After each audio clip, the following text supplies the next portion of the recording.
back, and they set up a pond and a coop, and they got the food, and they went to the market and got 50 drakes and 50 hens and got them all going, and then they asked the village committee member to come over and inspect their operation. And the advisor said, well, you've done a good job setting up this duck farm, but don't you realize that ducks are like chickens? You only need one drake for all the hens. It's like rooster and all those hens. And the village committee member answered, she said, in modern Vietnam, males and females are now equal, have equal rights, so we thought we'd leave that decision to the hens. Anyway, but most people in this area, in Da Nang, right along beaches, are fishing based, so they have a lot of ocean sailing. They have a deep water fleet, a lot of local fleet. They'll fish in the bays, which are particularly rich. You'll see these kind of lifting nets as we go out into the countryside. And this is a landing of some fish from further out in the South China Sea, where they go out to what's called the Parcel Reefs, which are off of Da Nang, maybe about 150 kilometers. But the Chinese Navy has been capturing them and sending them, kicking them out. So this is an area where there is conflict with China over the fishing rights. Some of the local boats down the coast, there were these great reed baskets. You may have seen pictures of this before. And as a kayaker, I don't know how you paddle a round boat except with about 4 arms. So, but they'll go out and they'll net fish and come in, pull them up the beach. The beaches are particularly large and spacious in this area. So this was dubbed China Beach during the war, and it is now marketed as such. South of Da Nang toward Hoi An, there are new big Furama hotels built by a Japanese chain, and now there's a Hyatt and a Regency. And so this is becoming something of a resort area for Vietnam. People fly directly to Da Nang and go to the resorts now. This is an area outside of Da Nang called Marble Mountain, which are these 5 lumps of marble that were curiously laid along the plain, remnants of some geological activity. But the legend is that the turtle god laid 5 eggs and they hatched into these mountains. Each one has a name of the elements of wood, fire, water, sky, and earth. But they have caves on the inside and temples built into the mountains. And this was dates from the Cham time when they were Hindu. Then they became Buddhist. And nowadays there's sort of a mix of both. But you can go to a number of them and go into the temple complex and then into the cave itself and see here's a Buddhist shrine that are built right up into the rocks and often carved out of the living rock. This area, though, was also a place where the Viet Cong hid and attacked, and so some of it was damaged. After the war was over, Ho Chi Minh's tomb was built out of marble from these mountains, but after that they don't allow any major quarrying. It's now a park and a retreat and a religious center. Here's another Buddha they put up there. But they still bring marble from other areas, and there's a whole village of marble workers that create these kind of effigies. And that's one thing you'll be offered on the streets of Da Nang, particularly is marble sculptures, which I'm sure will fit into your carry-on baggage. You'll also see south of the city the great remains of the air base, now a Vietnamese army base of the large air base built with the covers for the jets and the bombers. And this is the scene when Da Nang fell in 1973, actually, before Saigon. This area was abandoned very quickly, but it's left with structures from the war. And as you go outside of Da Nang, you'll see a lot of these towers, which are the military cemeteries for the Vietnamese, all along the roads. Because in this area of the Central Highlands was where the heaviest of the battles were, both with the French and with the Americans. And so there's great, vast graveyards. You'll also see out in the countryside more of these Catholic churches that are very much a combination of, this almost looks like a Portuguese church with Chinese filiature and Vietnamese style. Here's another one with the tower and the crosses on what otherwise could pass as a Buddhist temple. Then we get down on the south side, we go to Hoi An, and this is the small trading village that dates from the 1300s when Chinese refugees came from South China and established it as a trading town. Then in 1518, the Portuguese first came as traders, and then the Spanish followed, coming from the Philippines. Then later, the Dutch and the English, even the pirate explorer William Dampier sailed into Hoi An in the 1760s and described this town as very vivacious with some 2,000 shop houses of merchants. But it's along a river, the Tubac, that is now silted up, so large ships can't come up, and it was abandoned as a major commercial port, leaving the town in the doldrums for a couple of hundred years. But it is a lively local market town, as we saw in the Mekong, and we'll see around Vietnam. Now it has become a major tourist attraction just because it's one of the last of the really old Vietnamese towns that it's left intact, and also along the riverfront. This was the kind of ships that used to sail in here. I believe that's the Seaborne Dragon of about 1500. And this is the style of South China Sea, big lumbering junks that could get their way up in this river and trade. But it's a market town, a lot of life on the street. Not many mopeds or big highways like we saw in Saigon, but a lot of lanes with a whole variety of styles of houses. There was a Chinese section, a Japanese section, and then other houses that were inhabited by various of the Europeans who were there for the period that it was active. So walking around this town is one of the great attractions. A lot of it has been in poor shape. Again, this whole area gets a lot of rain, so almost all the architecture tends to be moldy or deteriorated. But this town in particular has been fixed up considerably for backpackers and little art galleries, and a lot of people go to see it, so you have a whole new life that is for the town, which is based upon tourism. You have to pay a fee to get into it, so no buses are allowed into the town. You have to get out and walk around in it and see here's one of the more wealthier mansions on the outskirts of town. But a lot of these houses are similar to what you saw in Singapore and places, the shop house, where you have the shop downstairs and the family residence upstairs, and then the backyard behind it.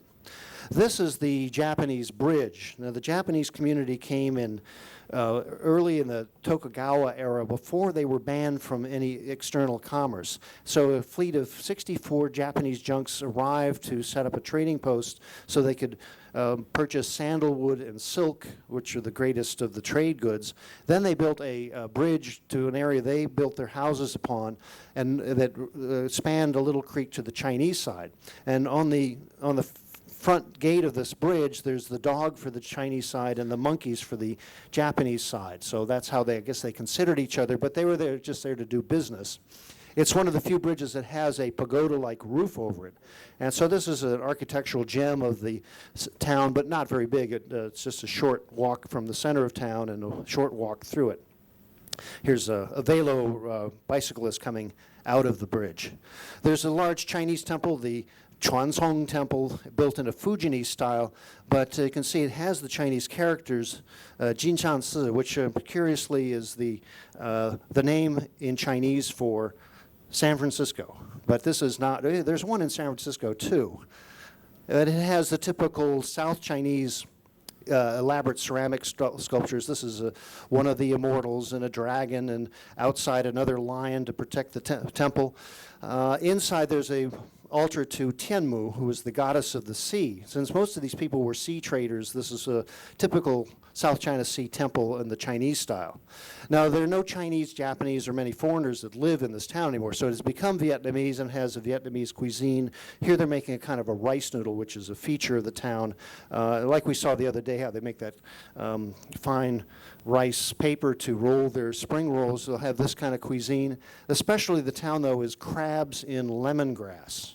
So that's a tasty meal you can have there.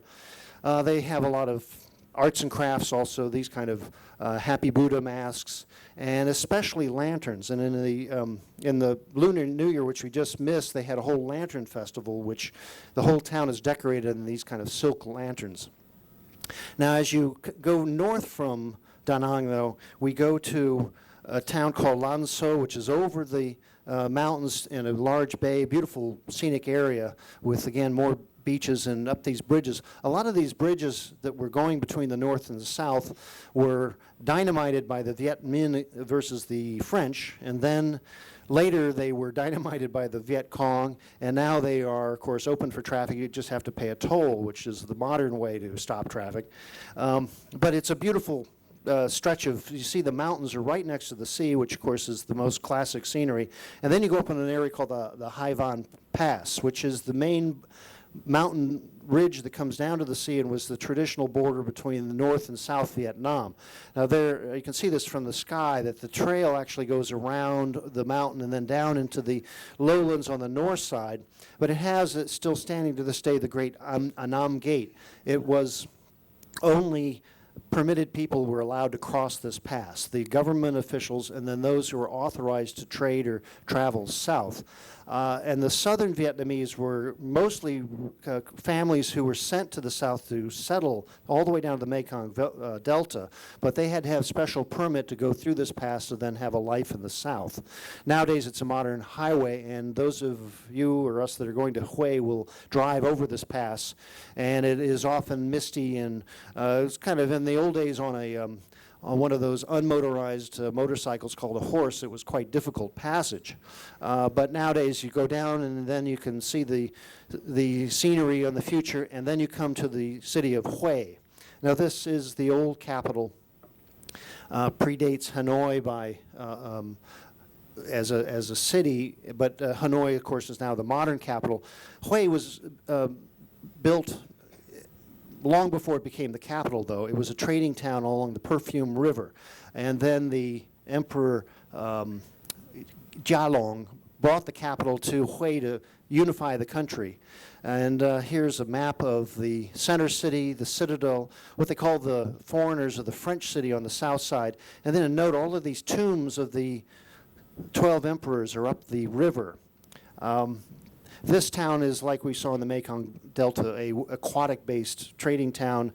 Lots of people living in shacks and trading or living on their boats. And this river, the Perfume River, gets its name because of the fragrance of the air coming down from the mountains. And it's one of the least polluted and crowded of rivers, and very lovely to go take a boat ride. I don't know if the tour will do that. I once went on one of these boats where they had a classical Vietnamese orchestra.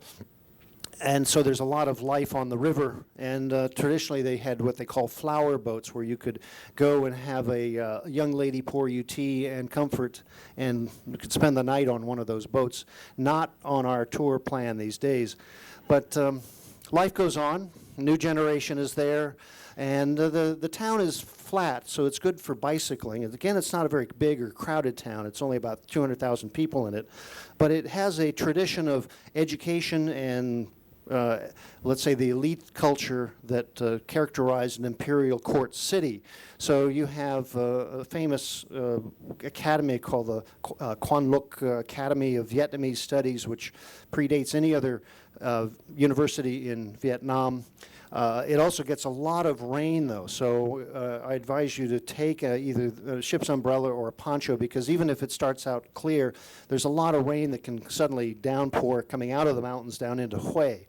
But what people do, they'll take a Velo bicycle rickshaw ride around town.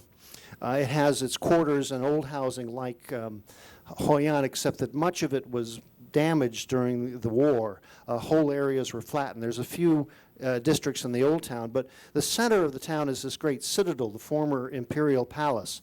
This was built after Jia Long and the succeeding Nguyen Empire, or rather dynasty, to be somewhat like the imperial palace in Beijing. For those of you who have seen that, it's a walled compound with a number of interior structures leading to the center, the Forbidden City, where only the emperor, his eunuchs, and his concubines can live. But it is along the river and has these great bastion walls, and a few of the pavilions are left.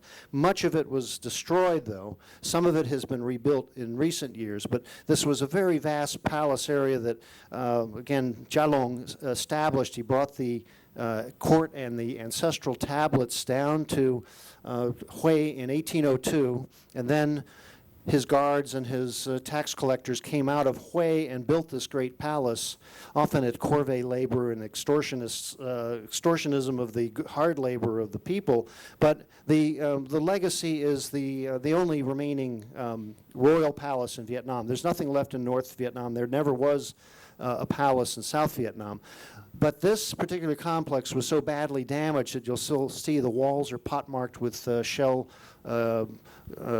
carvings, and then the moat is filled in and they're harvesting lotus and vegetables they grow in the palace grounds now. It's not the what the royal family would have wanted. Here's one of the west gates, one of the few that remain, and again it has this great filature on the roof of ceramic mosaics. Some of the great staircases are left, but the wooden structures were mostly destroyed, burnt during the Tet Offensive. They have rebuilt a few of the interior halls where they have some of the royal accoutrements, the ruyi jade, symbol of authority, the emperor's sword, and some of their household treasures are on display in the pavilions. These are the great urns that are lined the outside of one of the ceremonial halls. They were there mainly to have always full of water in case there was a fire. So this was the fire extinguishers of the era. Here's one of the last of the watchtowers that's left, and it looks over what they call the Sacred Cannon, which were named after all the princes in charge of the different military brigades of the old imperial army. Here's one of the garden pavilions, but much of the grounds are all just vast fields now because most of the buildings are destroyed. Here's what's called the Qiling, or the mythical guardian mixed animal, because it has hooves like a deer but a face like a lion, and it's said to live on dew alone and then keep watch over the imperial family. Here's looking back out at that main gate coming in, and you see the Vietnamese flag that stands over it. This is a great national symbol, so all of the Vietnamese students come to Hue to go visit and study their past, even though it's a long gone, maybe not in years, but there's no more royal family left. The last Emperor Bao Dai, he abdicated in 1945 to Ho Chi Minh and presented him his emperor's sword. Then he was encouraged by the French to come back and reassume his throne under the South Vietnamese government and President Ngo Dinh Diem. But then he left in 1973, moved back to Paris, and died in 1997. But anyway, this is the history that the Vietnamese all know very well, and they come to see how the imperial family used to live, which was quite magnificent, of course.